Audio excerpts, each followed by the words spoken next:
Meus irmãos, vamos abrir a palavra de Deus no Salmo 32.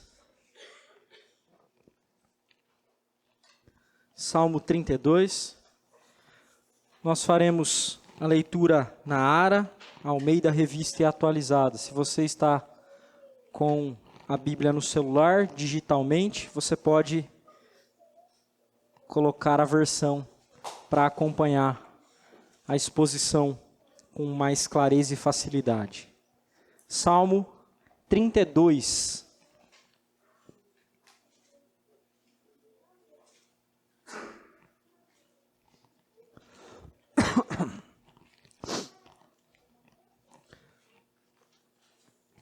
Acompanhe com reverência e atenção a leitura da palavra de Deus. De Davi, salmo didático. Bem-aventurado aquele cuja iniquidade é perdoada, cujo pecado é coberto. Bem-aventurado o homem a quem o Senhor não atribui iniquidade e em cujo espírito não há dolo. Enquanto calei os meus pecados, envelheceram os meus ossos, pelos meus constantes gemidos todo o dia. Porque a tua mão pesava dia e noite sobre mim, e o meu vigor se tornou em sequidão de estio. Confessei-te o meu pecado, e a minha iniquidade não mais ocultei. Disse, confessarei ao Senhor as minhas transgressões, e tu perdoaste a iniquidade do meu pecado. Sendo assim, todo homem piedoso te fará súplicas em tempo de poder encontrar-te. Com efeito, quando transbordarem muitas águas, não o atingirão. Tu és o meu esconderijo, tu me preservas da tribulação, e me cercas de alegres cantos de livramento. Instruir-te-ei e te ensinarei o caminho que deves seguir, e sob as minhas vistas te darei conselho. Não sejais como o cavalo ou a mula sem entendimento, os quais com freios e cabrestos são dominados. De outra sorte, não te obedecem. Muito sofrimento terá de curtir o ímpio, mas o que confia no Senhor, a misericórdia o assistirá. Alegrai-vos no Senhor e regozijai-vos, ó justos. Exultai, vós todos que sois retos de coração. Até aqui a leitura da palavra de Deus. Vamos orar mais uma vez, meus irmãos. Ó Senhor, aqui estamos nós reunidos mais uma vez, atendendo a convocação que vem da tua parte para que o teu povo se reúna, ó Deus. E somos nós os grandes beneficiários desta convocação que tu fazes, ó Senhor. Porque temos o privilégio de adorar-te e louvar-te e sermos aceitos diante do Senhor por causa de Cristo, nosso mediador. Nós te louvamos, Senhor, por este grande privilégio. E rogamos também porque sabemos que o nosso coração precisa ser quebrantado e confrontado pela tua palavra. Porque não chegamos a esta Assembleia dos Santos, Senhor, sempre com o coração preparado. Mas chegamos aqui, Senhor, carregados de pecados e de ofensas que cometemos contra o Senhor durante a semana e até mesmo neste dia que tem sido chamado de o dia do Senhor. É por isso que nós te pedimos perdão e clamamos que o Senhor, que é Deus perdoador, atenda a nossa oração. E sabemos que o Senhor atende porque desamparaste o teu Filho para não nos desamparar. Por isso, Senhor, mais uma vez nós clamamos que o teu Espírito nos habilite a enxergar a verdade da tua palavra e que as aplicações feitas, Senhor, penetrem o nosso coração e quebrantem o nosso coração, para que sejamos homens e mulheres reunidos aqui, fiéis ao Senhor, de quem o Senhor se agrada. Opera no nosso meio pela ação do teu Santo Espírito, ó Deus bendito. Nós te louvamos, porque sabemos que o Senhor há de atender a nossa oração, por causa da mediação do nosso Redentor amado, o Senhor Jesus Cristo. Oramos no nome dele. Amém.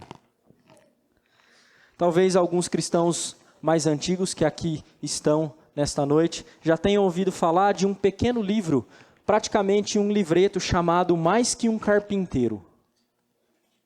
Esse livreto foi escrito por um autor chamado Josh McDowell. Josh McDowell começou a fazer uma pesquisa. Ele era um historiador da área da história, um pesquisador agnóstico. Não tinha muito afeto pelo cristianismo e na sua pesquisa buscava refutar refutar o cristianismo como verdade. Nesta pesquisa que Josh McDowell fez para refutar o cristianismo, ele tornou-se um cristão convicto. Mas talvez, se você não ouviu falar nem do livro Mais que um Carpinteiro, nem de Josh McDowell, esse ex-agnóstico, talvez você tenha ouvido falar de Agostinho de Hipona, um teólogo do século V da era da igreja, dos primeiros séculos da igreja. Agostinho de Hipona era, meus irmãos, um homem imoral, cheio de filosofias, um intelectual com ideias muito estranhas. Ele circulou entre vários grupos filosóficos que tinham pensamentos acerca do mundo e caminhava muito longe do cristianismo, até que um dia, aleatoriamente, ele passa e ouve uma criança que dizia: pegue-a e leia. Então Agostinho, ouvindo aquela frase, pegue-a e leia, entendeu que ele deveria ler a Bíblia. Ele toma um dos manuscritos do Novo Testamento e lê Romanos 13 a 14, um texto que fala de que nós devemos sair das trevas e andar na luz. Então Agostinho de Hipona, que acidentalmente ouviu uma criança dizer pegue e leia, se tornou o cristão e um teólogo dos mais importantes da história da igreja cristã de todos os séculos. Mas isso também é verdade, irmãos, sobre o apologista C.S. Lewis, que é, sem dúvida, um escritor prolífero. Mas poucos sabem que Lewis era um ateu antes. Talvez, se você ler a autobiografia de Lewis, surpreendido pela alegria, você se depare com a dureza que o coração daquele homem tinha e com as histórias de um homem que passou pelas 2 primeiras guerras mundiais. Lewis era duro de coração, a sua trajetória foi marcada por vários acontecimentos que levou esse homem do ateísmo a ser um apologista cristão. O que será que fez homens como esses mudarem, irmãos? Será que eles eram homens muito inteligentes e pela razão eles chegaram ao conhecimento da verdade? Não parece ser isso de maneira alguma. Afinal de contas, há tantos homens inteligentes hoje que permanecem resistindo à fé e alguns homens inteligentes na história que morreram obstinados contra a fé cristã. Será que eles se converteram por meros acidentes na sua vida? Como o caso do menino que Agostinho ouviu dizer, pegue e leia, e ele entendeu que deveria ler a Bíblia e leu. Será que foi um acidente histórico, circunstancial, que fez naquele exato momento um menino dizer algumas palavras que provocasse no coração de Agostinho o interesse por ler Romanos capítulo 13? A resposta é não, irmãos. Esses homens foram, sem dúvida, alvos da graça soberana de Deus. Deus os escolheu graciosamente, porque somente a graça faz obras misteriosas na vida de pecadores, de pessoas afastadas de Deus. É isso que Davi reconhece nesse salmo. Somente pela graça ele pôde e foi perdoado do seu grave pecado. O Salmo 32, irmãos, é uma reflexão do rei Davi, posterior àquela reflexão que é feita no Salmo 51, na qual ele pede perdão pelo seu pecado cometido contra Urias e Batseba. Aqui, então, Davi fala sobre o perdão de Deus, enquanto lá ele faz mera confissão. Esse salmo, Salmo 32, é incluído como outros salmos em um salmo de penitência. Mas ele não é meramente uma penitência, porque esse é um salmo que apresenta outros fatores, outras linhas que demonstram que ele tem uma confiança excessiva no cuidado amoroso de um Deus que perdoa graciosamente, não porque viu algo nele. Davi, quem escreve o Salmo 32, é alguém que entendeu que o perdão não foi conquistado por ele, mas foi dado graciosamente, não pelo seu esforço, nem pela sua posição, nem pela sua sabedoria e nem pela sua própria intenção. O perdão foi dado exclusivamente pela graça de Deus.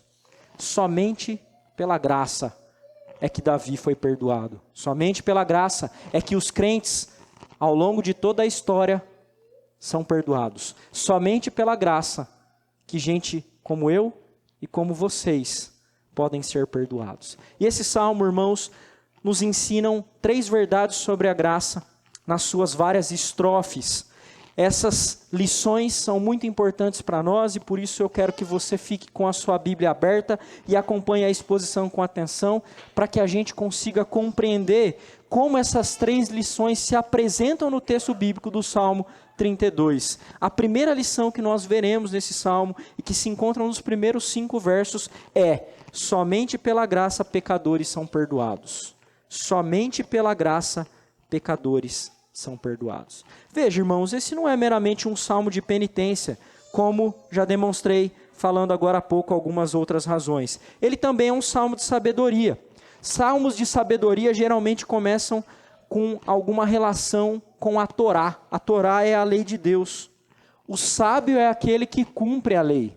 E aquele que cumpre a lei é sábio, é também alguém feliz. Veja o Salmo 1, por exemplo, que é um salmo bastante conhecido, que é um exemplo de um salmo de Torá, ou de um salmo de sabedoria. Nos 2 primeiros versos do Salmo 1 é dito: bem-aventurado o homem que não anda no conselho dos ímpios, não se detém no caminho dos pecadores, nem se assenta na roda dos escarnecedores, antes o seu prazer está na lei do Senhor e na sua lei medita de dia e de noite. Ser bem-aventurado é ser feliz, é isto que essa linguagem, essa expressão bem-aventurado significa, é alguém feliz. Mas os primeiros versos do Salmo 32 não diz que aqui o bem-aventurado é alguém que é um observador da lei. Pelo contrário, bem-aventurado é alguém que é perdoado por ser um quebrador da lei também. No Salmo 1, irmãos, aquele que ama e cumpre a Torá é declarado feliz. Mas no Salmo 32, os perdoados transgressores da Torá são declarados felizes, porque eles experimentam a misericórdia e o perdão de Deus. O homem do Salmo 1 é um homem perfeito, que se torna digno por si mesmo, e é digno da comunhão com Deus. Mas o feliz, o bem-aventurado do Salmo 32, é um pecador perdoado, alvo da misericórdia perdoadora de Deus. Então, há 2 tipos de bem-aventurado. O bem-aventurado do Salmo 1, que é um cumpridor perfeito da Torá, e o bem-aventurado que precisa ser perdoado. Que tipo de bem-aventurado você é? Creio que você não possa ser o primeiro. Creio que você possa ser o segundo. Mas se você pode ser o segundo, só pode ser somente pela graça. Propositalmente, irmãos, ao falar do homem perdoado, Davi, o rei pecador, fala aqui da desobediência humana em 3 categorias. Ele fala da iniquidade perdoada, do pecado coberto e depois da iniquidade que o Senhor não atribui. Prestem atenção aí nesses 2 primeiros versos. A palavra iniquidade aí no verso 1, e que é traduzida no verso 2 também com iniquidade, não são as mesmas palavras no texto original. A primeira palavra tem o sentido de uma transgressão arbitrária. Quando você vê aqui no comecinho, iniquidade é perdoada, aí no verso 1, a ideia é transgressão. O que é um transgressor? É alguém rebelde, que arbitrariamente, sabendo que aquilo é errado, faz contrário, com consciência. Isso é o transgressor. Já a segunda palavra, que é pecado, é a palavra mais geral, onde está escrito aí ainda no verso 1, pecado é coberto, cujo pecado é coberto. Essa é uma palavra mais ampla e significa a qualquer desvio, a qualquer erro do alvo. Pecado é errar o alvo. Então é no sentido abrangente. Seja arbitrário ou acidental, você comete pecados. E a última palavra tem uma conotação jurídica, que fala da nossa condição judicial. A Ara traduz aqui como atribuir iniquidade, a quem o Senhor não atribui iniquidade. Mas talvez uma tradução mais clara seria: bem-aventurado o homem a quem o Senhor não considera culpado ou não considera a culpa. É uma terceira palavra. Então, transgressão, pecado e culpa. Culpa se refere à nossa posição natural. Nós somos culpados diante de Deus. Ninguém, irmãos, entre os homens é desculpável por natureza. Nós somos culpados, não podemos ser facilmente absolvidos. Nós somos culpados, essa é a nossa condição. Sabe quando você chega diante de alguém e sabe que é culpado de algum erro? O texto está dizendo que Deus não atribui culpa a esses. Por que será que o salmista usa essa variedade de palavras para se referir à nossa desobediência, como nós quebramos a lei de Deus? Acredito que, em primeiro lugar, todos nós sabemos que somos culpados, mas todos nós já quebramos a lei de Deus arbitrariamente, sabendo que alguma coisa errada, fomos lá e fizemos exatamente o que não poderíamos e que não deveríamos fazer, mas também podemos ter cometido algum pecado acidental. Talvez aquele tipo de pecado mais simples, quando você bate o dedinho do pé e fala uma palavra que desagrada o Senhor, ou talvez quando você responde duramente a alguém, que você é hostil indevidamente, que pode ou não ser considerado um pecado de acidente. Mas por que essa multiplicidade de palavras é usada aqui pelo salmista? O salmista quer nos ensinar, irmãos, que a graça de Deus é tão grande, que Ele perdoa todo tipo de pecado. Talvez você pense assim, não, mas o tipo de pecado que eu cometo, Deus não perdoa. Perdoa. Não, pastor, mas eu fui muito rebelde. Eu sabia que não deveria ter feito aquilo. Eu insisti em fazer aquilo. Eu permaneci obstinado, com dura cerviz, e eu fiz tudo aquilo que Deus mandou eu não fazer e que as pessoas à minha volta disseram para eu não fazer. Deus é um Deus tão gracioso que Ele perdoa todos os tipos de pecado. Todos os tipos de pecado. O verso 2, ele classifica esse homem bem-aventurado por Deus por ele ser perdoado. Mas olha, ele é um homem em cujo espírito não há dolo. Como não há dolo nele? Como não há dolo nele se ele é um pecador que precisa ser perdoado das suas transgressões, do seu pecado e da sua culpa? Como não há dolo? O que a palavra dolo aqui significa? Dolo é engano, mas aqui significa hipocrisia. Alguns tradutores traduzem aqui, cujo espírito não há hipocrisia. O homem que carece de perdão, irmãos, de Deus, ele não é um homem sem dúvida que não tenha pecados. Pelo contrário, ele tem pecados, mas ele não é hipócrita.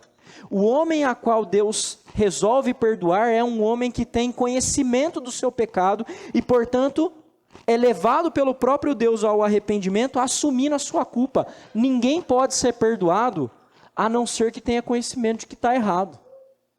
Este homem sem dolo é alguém quebrado diante de Deus.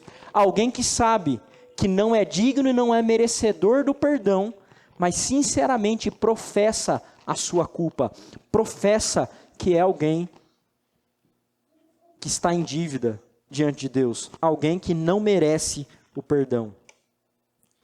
O salmista intenta, irmãos, mostrar que não há nada em nós mesmos que faça Deus nos perdoar. A razão do perdão é a pura graça de Deus, a graça soberana que Ele escolhe dispensar a nós. Não sei se você já ouviu, mas há quem fale de graça alcançada, de fazer alguma penitência para alcançar alguma graça. Até mesmo entre os evangélicos, às vezes circula a ideia de alcançar a graça. Eu faço isso para o Senhor me dar isso. Irmãos, não há nada que você faça que seja digno de conquistar o perdão de Deus. Se você ofertar dinheiro na igreja, não vai resolver. Se você fazer jejum de 3 dias, não vai resolver. Você não pode obter de Deus aquilo que Ele dá de graça. Graça não é alcançada. Qualquer coisa que seja alcançada não é graça. Se é graça, é graça. Essas coisas não coexistem. Você não alcança de Deus aquilo que Ele oferece de graça, porque você não merece. Se você alcança alguma coisa por esforço próprio, então concebe-se a ideia de que aquilo é meritocrático. Em Deus não é. Porque Deus perdoou homens como Davi. Porque Ele é feliz? Ele é feliz porque Ele encontrou graça do Senhor. Perdão, Ele não é feliz porque Ele alcançou a graça. Ele é feliz porque Ele foi objeto da livre graça de Deus. O apóstolo Paulo interpretou esses versos, e ele cita isso lá em Romanos capítulo 4, como significando que o bem-aventurado é aquele que recebe os benefícios do trabalho de outro. Depois você pode ler na sua casa Romanos 4, do verso 1 ao verso 8.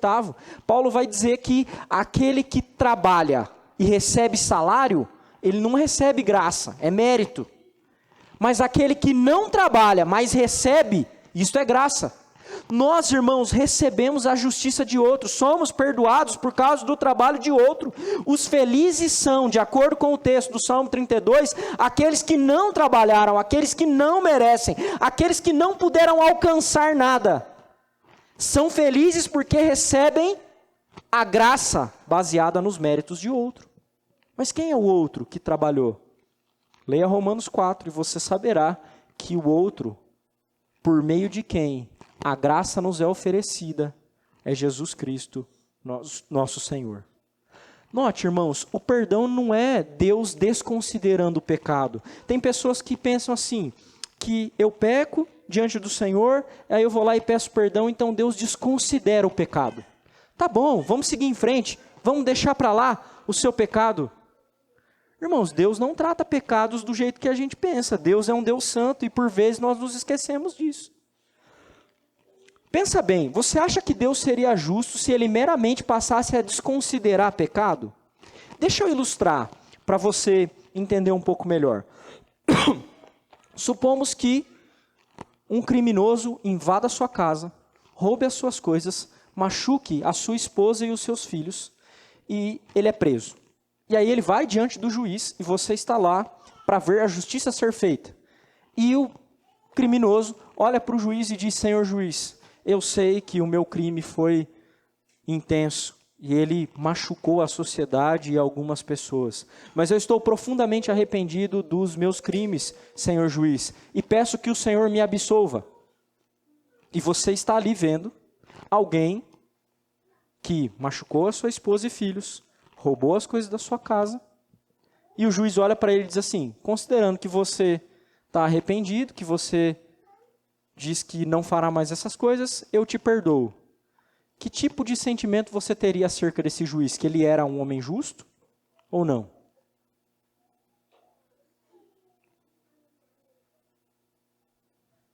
Por que vocês acham que Deus tem que agir assim, então? A gente acha que Deus tem que desconsiderar pecado, irmãos. Deus não age assim.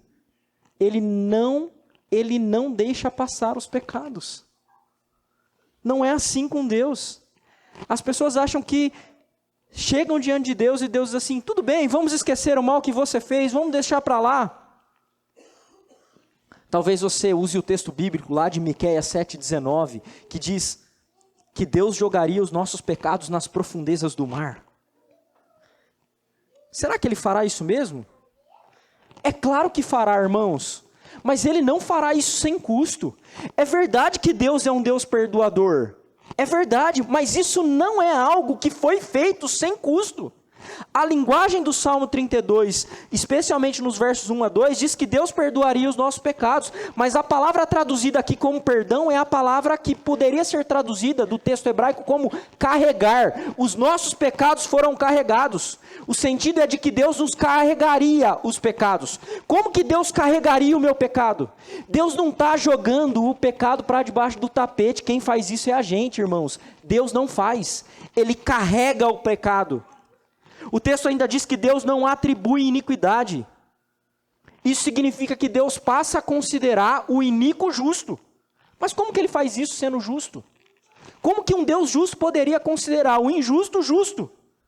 Não sem preço, não sem pagamento, não sem uma maneira que Ele se tornasse justo e justificador, irmãos. Cobrir o pecado, como está escrito aqui, não é, repito, jogar os pecados para debaixo do tapete. Deus não faz isso. O sentido desse verso, irmãos, é que Deus carregou os nossos pecados, punindo os nossos pecados em outra pessoa que não nós mesmos. Isso é perdão dos pecados, isso revela a graça. Quem será que assumiu o preço dos pecados? Sabemos nós que foi o Senhor Jesus Cristo crucificado, que levou a culpa que não era dele, mas era nossa. Por isso a culpa que era nossa não é atribuída a nós. É isso que o texto diz. E é por isso que Deus, irmãos, não passa pano, para usar a linguagem dos dias de hoje, para os nossos pecados. Ele paga pelos nossos pecados em Cristo Jesus. Porque Ele não é apenas justificador. Diz o apóstolo Paulo em Romanos 3:26, que Deus é justo e justificador daqueles que têm fé em Jesus Cristo. Deus não seria justo se Ele não tivesse providenciado um preço para pagar pelos nossos pecados. Você entende que a graça é graça para nós, mas Deus carregou, Ele assumiu o peso dos nossos pecados? Isso é perdão de pecados, irmãos. Porque as pessoas às vezes desprezam o valor e o tamanho da ofensa do pecado que elas cometem, porque elas não sabem o tamanho do preço para perdoar pecados. Elas acham que assim, a relação nossa com Deus é apenas assim, Deus deixou o pecado para lá e tudo bem, eu pequei e acabou. Não, irmãos, teve um preço. O sangue do Cordeiro, o Cordeiro crucificado, o Cordeiro perfeito, tomou o nosso lugar. E Deus agora nos considera justos no lugar dele. Vocês estão entendendo a preciosidade que é ser perdoado e o tamanho da graça? Vocês estão entendendo que a gente não poderia obter para nós mesmos esse tamanho de graça, irmãos? Entenda uma coisa, definitivamente, justificação pela fé, que tem a ver com o perdão dos pecados aqui, significa que Cristo, ao ir para a cruz, pegou as suas roupas velhas, sujas, cheias de pecado, vestiu nele mesmo, sofreu ele a ira de Deus e deu ele as suas próprias vestes resplandecentes, limpas, para que Deus considerasse você justo e, portanto, perdoado. Você entende o tamanho da graça? E tem gente que acha que pode fazer isso por si mesmo. Irmãos, somente pela graça, pecadores podem ser perdoados. Não pode haver mérito neles, somente pela graça. Esse ato de Cristo não é um ato conquistável, ninguém alcança essa graça. É um ato da livre graça de Deus. Somente pela graça os pecadores podem ser perdoados. Mas será que isso significa que fé e arrependimento não são necessários? Não é verdade. Fé e arrependimento não são, de forma alguma, a causa do perdão. São a consequência da graça de Deus, e Deus nos dá fé e arrependimento como instrumentos para a obtenção do perdão.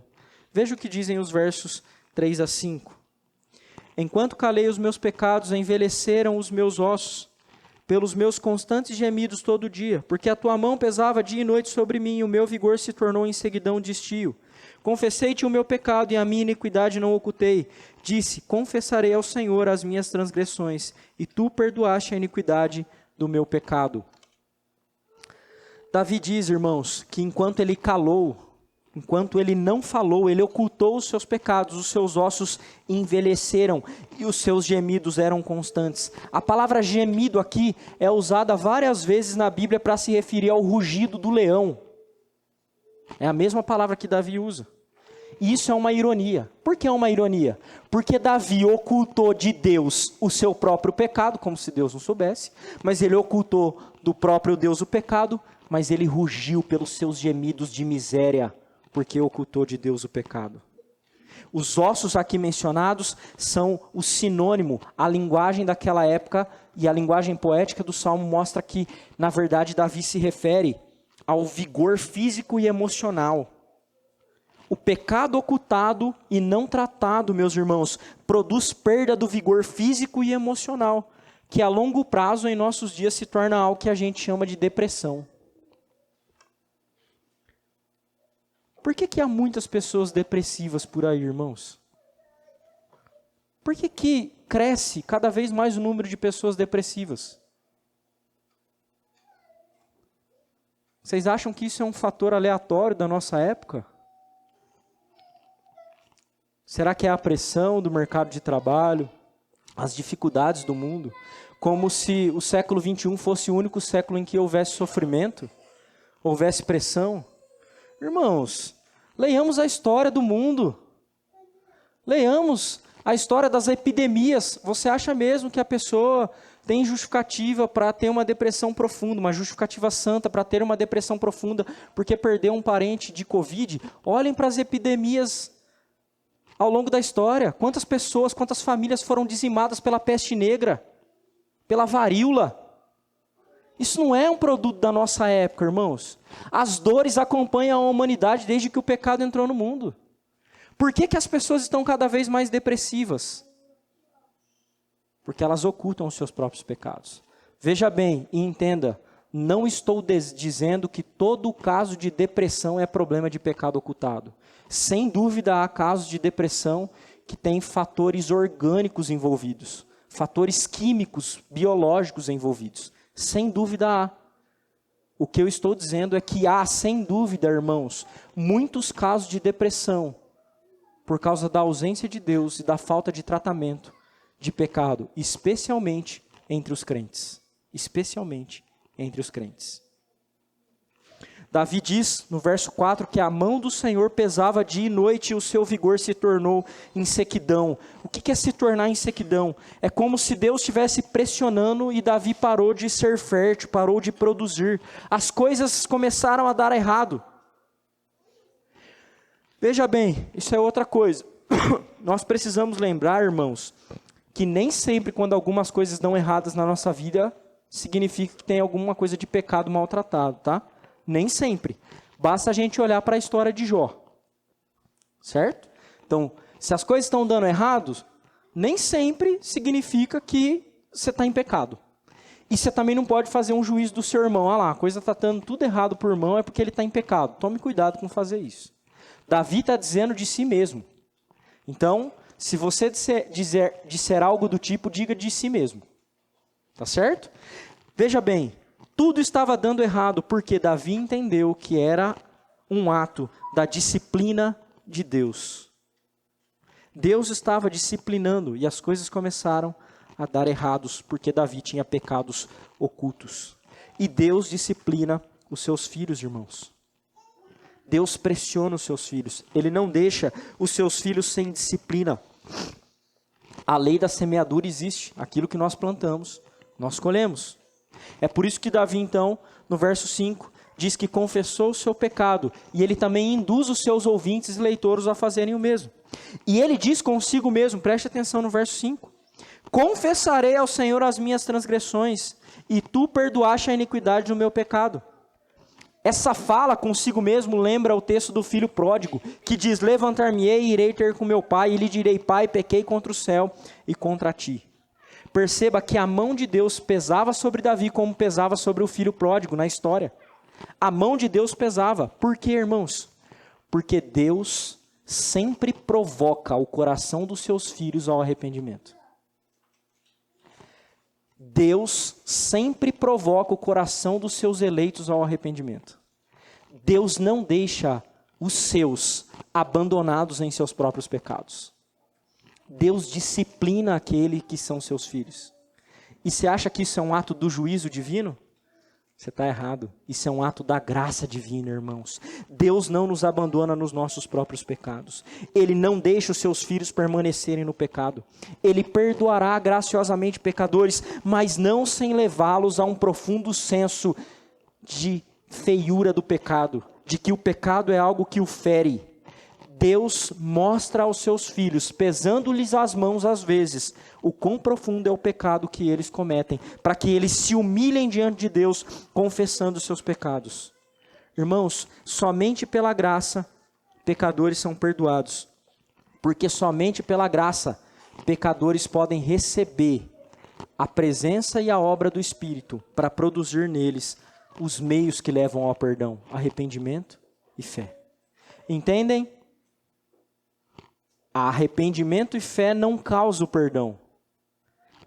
Arrependimento e fé em nosso coração é uma consequência da obra do Espírito, que já determinou nos dar o perdão. Ele só está nos dando as condições para recebê-lo, que é quebrantando o nosso coração. Sabe quando você evangeliza uma pessoa e aquela pessoa não se dobra diante do Senhor? O Senhor não está quebrantando ela. A obra não é tua. A tua obra é pregar o Evangelho. Se a pessoa não se quebranta, isso é obra do Espírito, irmãos. O problema é que tem muitos crentes que não se humilham diante do Senhor. Parece que a disciplina eclesiástica não acontece mais. E aí, por disciplina eclesiástica, não só a disciplina empreendida pela igreja, mas a disciplina que faz o crente se humilhar diante do Senhor. Quantas vezes você se abateu pelos seus próprios pecados? Você andou cabisbaixo? Quantas vezes você chorou? Não chorar na igreja, no seu quarto pelos seus próprios pecados.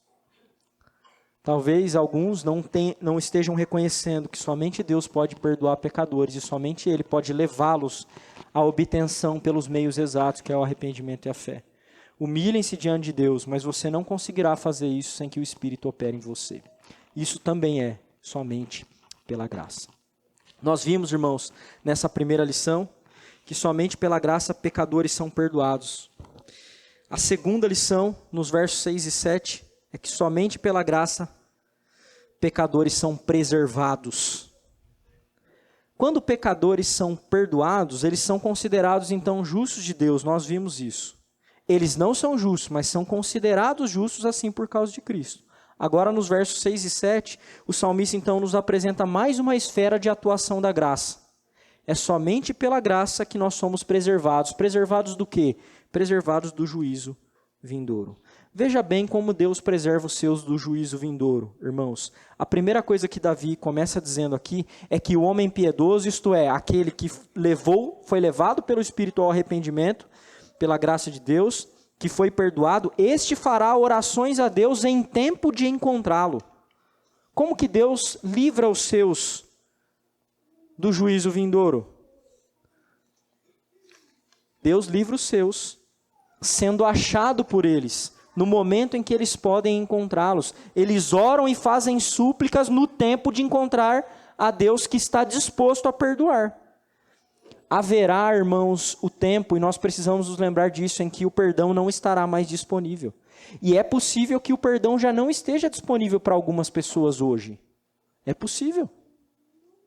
Isso já aconteceu no passado.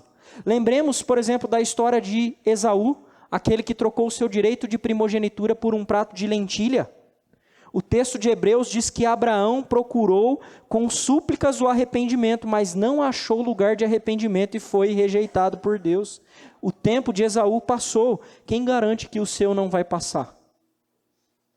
Se você tem ocultado pecados e não tem se arrependido, irmãos, você precisa saber que uma hora o tempo passa.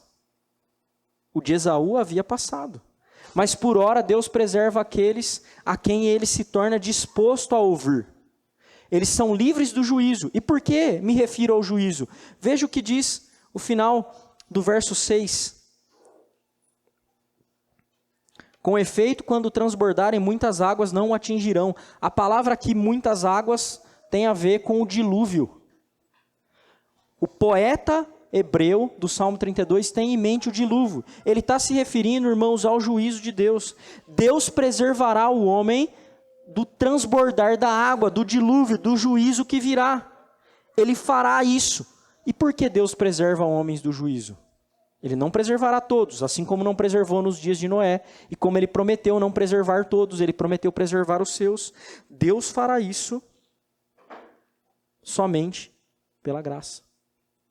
Não porque tenha algo em você de tão especial que Deus diga, eu não posso perder o fulano de tal. Eu preciso dele. Ele é tão bonzinho. Irmãos, esse não é o nosso caso. Deus preserva por um ato livre da sua graça soberana. Preserva os seus do juízo. Nada leva a Deus, nada em você leva a Deus a preservar você mesmo do juízo vindouro. Essa preservação é dada àquele que se achega a Deus por meio de Jesus Cristo. Deus graciosamente deu isso a nós, irmãos. Deu isso a vocês que já creem no Senhor. Que já sabem que são objeto da graça de Deus. Então a razão pela qual você é preservado do juízo não é porque você é bonzinho. Não é nem porque você se mantém fiel. Você deve mesmo se manter fiel a Deus. Mas a razão pela qual você é preservado do juízo é pela livre graça de Deus. E Davi sabe disso. Somente pela graça os homens são preservados. Nós vimos então duas lições. As primeiras nos versos 1 a 5, somente pela graça pecadores são perdoados. A segunda, somente pela graça pecadores são preservados. E a última lição é que somente pela graça pecadores são amados. Você acha mesmo que você é uma pessoa amável? Deus olha lá e diz assim, poxa, eu vou amar essa pessoa. Ela é tão perfeita. Irmãos, pense na perfeição de Deus. Pense em quem Ele é. Ele é pleno em si mesmo. Ele é autossuficiente, diferente de nós. Você acha mesmo que tenha coisas tão maravilhosas em você que faça Deus te amar? Você não escolheu a sua esposa e o seu esposo, assim, jogando. Deixa eu ver qual que dá certo aqui. Não, houve coisas que te afeiçoaram nele. E de homem para homem, né, de humano para humano, um homem olhando para uma mulher olhando para um homem, pode haver coisas que afeiçoem uns aos outros. Mas o Deus santo, justo, pleno e perfeito, encontrará alguma coisa em nós que faça com que Ele nos ame. Será que a gente é um objeto do amor porque há em nós algo amável? Nós que somos meras criaturas e caídas ainda para ajudar? Ou será que Ele nos ama por um ato da sua livre graça? Irmãos, Deus escolhe nos amar por um ato da sua livre graça. Não há nada em você. Ele diz isso em outras partes da Escritura com bastante clareza. Deus não amou você e não amou o seu povo porque havia algo que despertasse o encantamento dele neste povo. Pelo contrário, bem sabia Deus que este povo que ele escolheu amar é um povo de dura cerviz, é um povo difícil. Ele só pode fazer isso por um ato da sua livre graça. E Deus demonstra o seu amor por nós. Como que ele demonstra?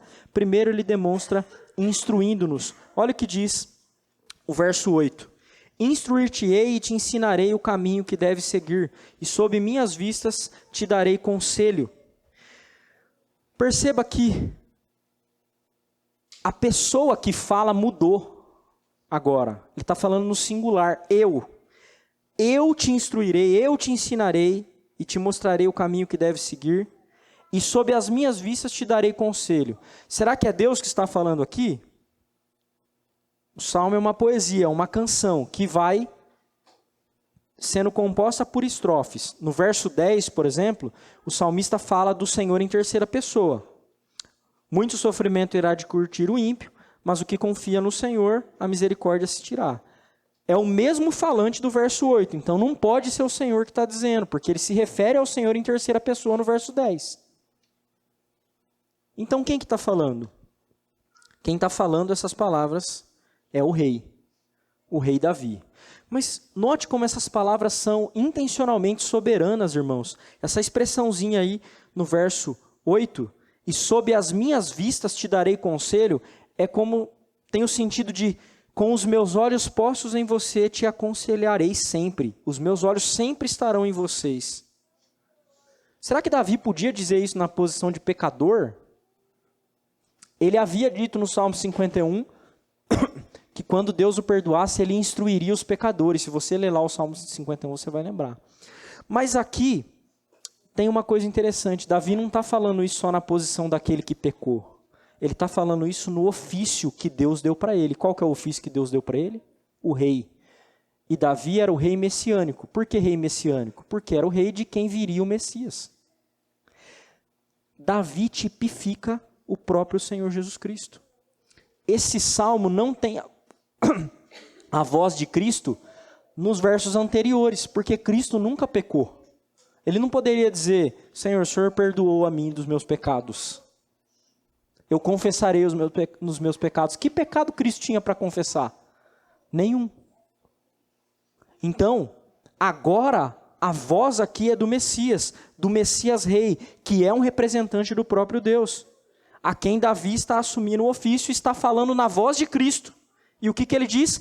Que ele será o instrutor, que ele será o conselheiro, que ele vai ensinar o caminho.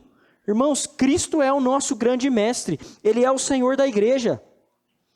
Cristo cuida do seu povo, porque ele é o pastor rei do seu povo.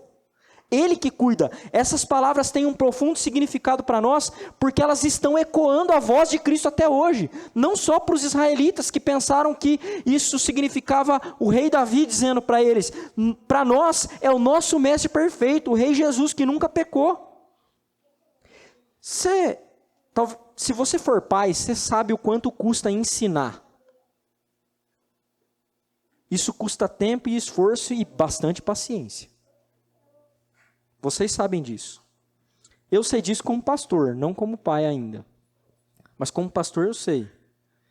Mas as crianças não aprendem sozinhas. Elas precisam ser ensinadas. Elas precisam ser ensinadas a comer, a beber, a fazer necessidades. Elas precisam ser ensinadas higiene. Elas precisam ser ensinadas nas coisas do Senhor. As crianças precisam ser ensinadas a adorar, irmãos. É por isso que no culto reformado as crianças estão presentes. A ideia das crianças estarem fora do culto é uma ideia moderna. Na história da igreja reformada, as crianças que são membros do pacto aprendem a adorar junto com os pais. As famílias nucleares se reúnem na família da fé para juntos adorarem a Deus. Mas elas precisam aprender as coisas. E não é fácil ensinar. Eu já conversei com alguns pais, o quanto eles se esforçam para fazer isso. Né? Então, a gente vê as nossas crianças aqui, às vezes, bagunçando. E os pais têm que ir lá ensinar, têm que ter paciência. Tem que mostrar para elas, agora é a hora da gente ficar quieto, da gente adorar o Senhor. E é fácil, pais. Eu sei, eu converso bastante com os pais. É moleza? Não é moleza. E a gente está falando de crianças, irmãos, mas as crianças vão ficando adolescentes e aí é pior ainda, a gente ensinar. Então, olha só, instrução é um ato de amor. Você já viu o pai que está cansado, a mãe que está cansada e diz assim, você quer saber? Deixa para lá. Mas Cristo não faz isso com o seu povo. Ele sempre permanece ensinando. Por que ele faz isso? Porque a gente é bonzinho? Porque a gente é fácil de aprender? Irmãos, via de regra a gente precisa tomar pancada na vida para aprender as coisas. E por que isso acontece com a gente? Porque Deus nos ama. E por que Ele nos ama? Somente pela graça. Nós somos pecadores amados somente pela graça. E os amados de Deus também são teimosos e resistentes em seus pecados. É por isso que Davi adverte-os aqui. Veja o que diz o verso 9. Não sejais como o cavalo ou a mula sem entendimento, os quais com freios e cabrestos são dominados, de outra sorte não te obedece. Se você é alguém amado por Deus, se você entende isso, então não seja uma pessoa obstinada, seja uma pessoa exortável. Como que se reage quando alguém te exorta? Quando alguém chega para você e diz assim, acho que você está errado por fazer desse jeito, ou por fazer isso, ou por fazer aquilo. Como que você reage? Irmãos, a disciplina nunca é gostosa. Mas como que você reage? Você é como uma mula e um cavalo que recebe uma exortação e dá um coice?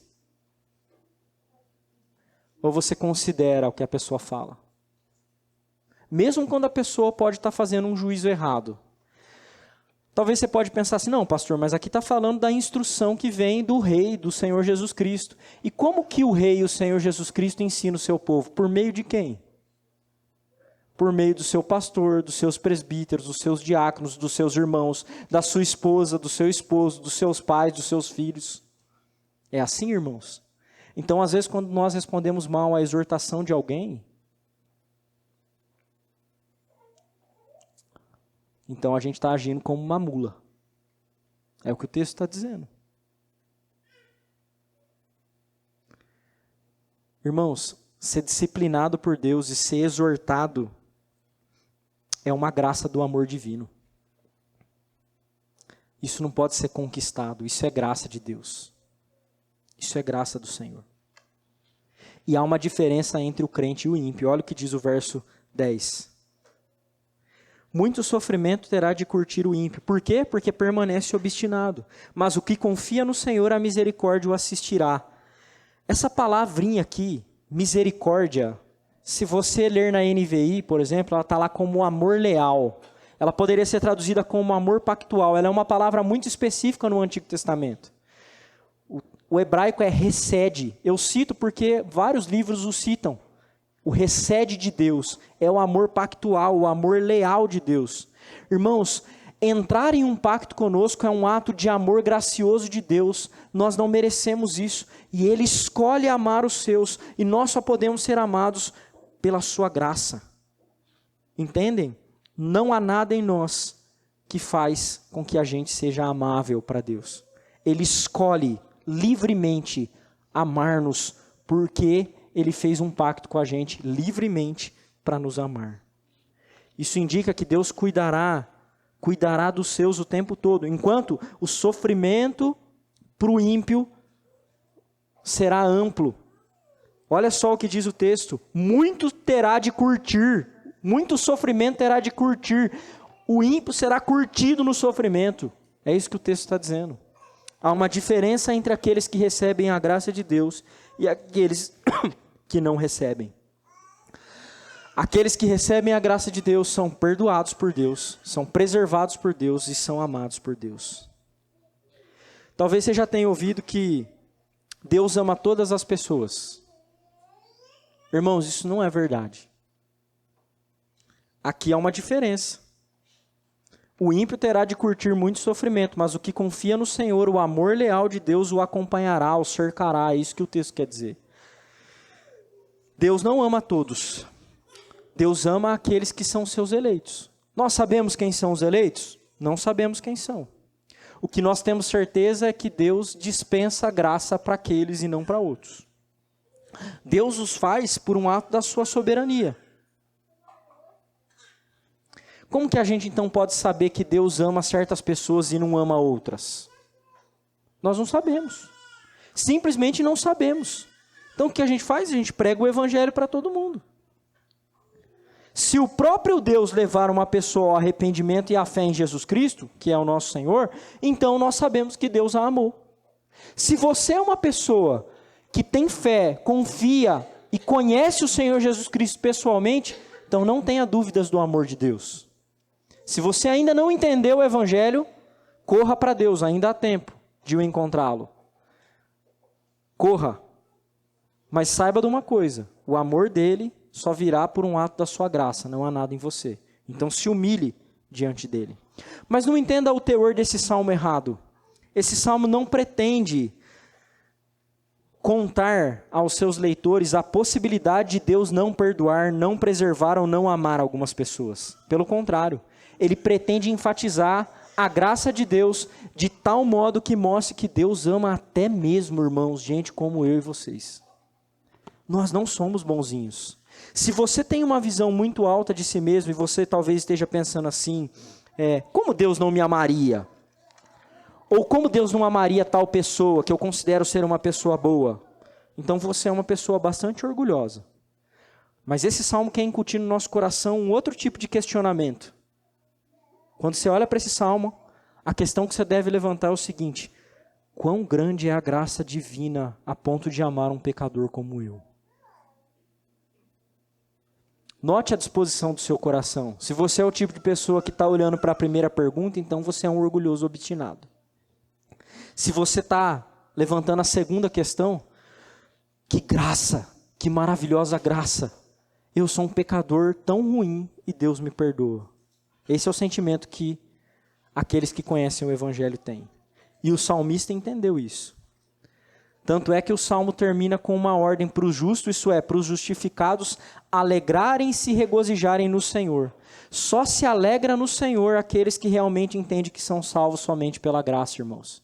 Você não se alegra no Senhor se você alcança a salvação pelos seus próprios méritos. Mas se isso vem do Senhor e só dele, então você pode se alegrar nele.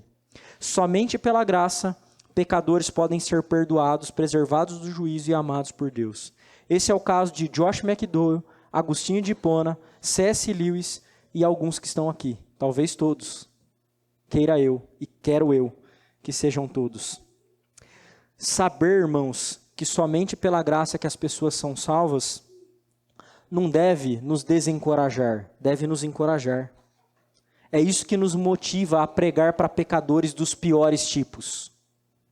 Porque somente pela graça. Somente pela graça, aquela pessoa da sua família que é obstinada à fé pode vir. Somente pela graça, aquele morador de rua que você passa e lamenta, porque ele é a imagem de Deus, pode vir a Cristo. Somente pela graça, um dependente químico, uma prostituta, um homossexual. Somente pela graça, uma pessoa que vive uma vida moral muito legal com a sua esposa e filhos, mas que permanece obstinado a Cristo, pode vir ao Senhor. Somente pela graça que as pessoas são salvas. Somente pela graça de um Deus todo gracioso, um pecador como eu e vocês podem ser perdoados. Isso nos traz esperança, irmãos, porque até nós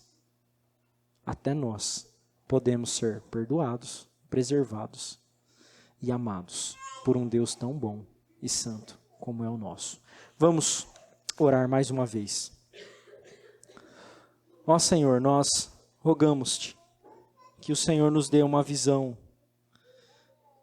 tão profunda da tua graça, Senhor, a ponto de reconhecermos que somente pela graça é que estamos aqui.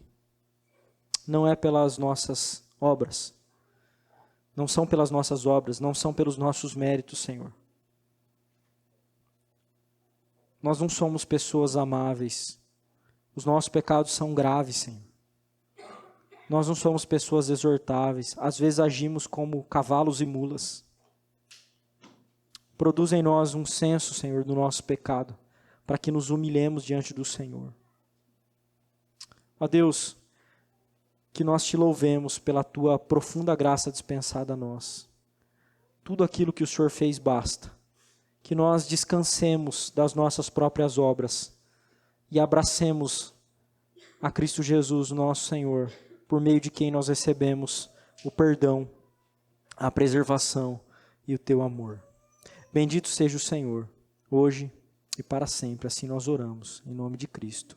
Amém.